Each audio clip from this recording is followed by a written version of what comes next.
ये बीमारी का रूप लिया ना, वो कुछ टाइम के बाद उसमें से निकलेगा, तेरे परिवार में किसी सदस्य को ढूंढेगा। तुम क्यों फीके पड़ रहे, तुम क्यों उसे भगा नहीं रहे, क्यों तुम प्रभु की उपस्थिति में नहीं बैठ रहे? क्योंकि शैतान जो बैठता है वो चोरी करने, नाश करने के लिए आता है। प्रभु का दास पास्टर नरुला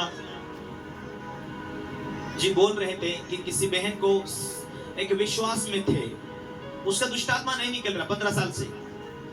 15 साल से वो विश्वास में, लेकिन दुष्टात्मा नहीं निकल रहा।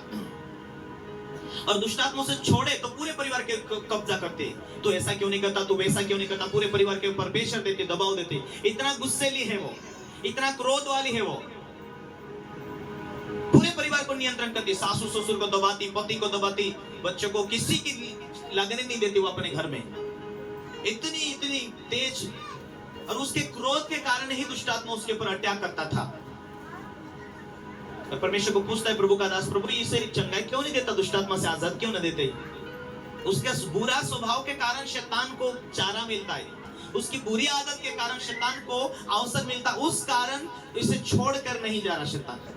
और जब दुष्टात्मा जीवन के अंदर बैठा तो कहां उसकी बरकतें खुलेगी? जो चाहिए उसकी गवाही बननी चाहिए तो कहां बनेगी? और वो दुष्टात्मा रही उसके जीवन में। उसका एक ही बेटा था, उसके जवान बेटे को एक दिन अचानक बीमारी और समस्या आई और वो मर गया दुष्टात्मा के अटैक की वजह से।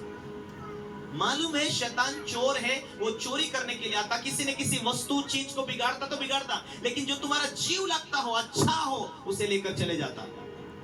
बेटी को, बेटे को, परिवार को मार डालता है, क्योंकि शैतान का नाम ही चोर है, वो चोरी करने के लिए आता है। घटना क्यों हो गई? ये तो कोई जादू टोना का काम होगा, ये तो कोई ये मुश्किल आ गया, एक्सीडेंट हो गया, बहाना होता है। उसके पीछे दुष्टात्मा की काम होता है। पर परमेश्वर हमें मिल गया, सीरियसली लेना। घर में कौन सा प्रभाव काम कर रहा? तुम प्रभु की उपस्थिति में बैठेंगे, प्रभु की उपस्थिति में पूछेंगे, क्यों मैं कीमत चुकाकर मैं चर्च जा रहा हूं, क्यों मैं किराया देकर चर्च में जा रहा हूं?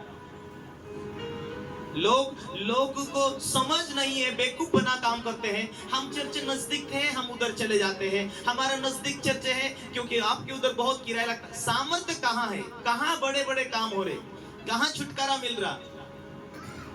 जैसे वैसे चर्च में जाएंगे वो अभिषेक तुम्हें मिलेगा, लेकिन अच्छे चर्च में तुम्हें जाएंगे, वचन मिलेगा तुम्हें, प्रार्थना के द्वारा, तुम्हें आराधना के द्वारा तुम्हारा छुटकारा होगा।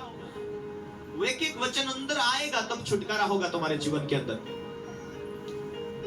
कहने का मतलब है पवित्र आत्मा की भरपूरी में चलना है, प्रभु को खुश करना है, प्रभु की मर्जी के अनुसार जीना है। क्यों नहीं तुम्हारे जीवन से मुश्किल खत्म होगी? क्यों नहीं तुम्हारे प्रश्न का उत्तर परमेश्वर देगा? वो जीवित है। तुम ऐसे प्रार्थना नहीं भी किया होगा, फिर भी परमेश्वर तुम्हें अपनी आत्मा के द्वारा वो प्रार्थना देगा। तुम्हारे लिए किसी ने भविष्यवाणी नहीं किया होगा, वो परमेश्वर को मैं स्वप्न दर्शन की तरह बात करे। अरे तुम उसकी बेटी हो, उसका बेटा हो, तुम उसकी संतान हो, क्यों वो तुमसे बात नहीं करेगा? क्यों तुम्हें गरीबी से नहीं निकालेगा? क्यों तुम्हें बीमारी से बाहर नहीं करेगा? परमेश्वर की दया इतनी बड़ी है, सिर्फ तू प्रभु की इच्छा के अनुसार चलते रहना है। Hallelujah, hallelujah.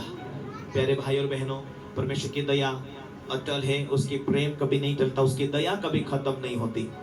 इसलिए सुलेमान ने अपने परमेश्वर के वचन को पूरा करने के लिए, उसे मालूम था कि मेरे बाप के साथ में तू रहा, मेरा बाप तेरी विधियों के अनुसार चलता था, मेरा बाप दाऊद की राजगद्दी पर तूने मुझे विराजमान किया, इसलिए वो बलि चढ़ाया करता था। भेंट शैतान के कामों को नाश करती है, भेंट परमेश्वर के राज्य में एक बलि चढ़ाने के समान है। हालेलुया। इसलिए परमेश्वर की उपस्थिति में जब जब हम आज्ञाकारी होते हैं, प्रभु की उपस्थिति में चलते जाते हैं, उसके नियमों को पूरा करते जाते हैं, अगला पॉइंट वो आजाद करता, अगला पॉइंट हमें ऊंचाई में लेके जाता, आगे क्या करना सब वो बराबर लेकर चलेगा। हालेलुया।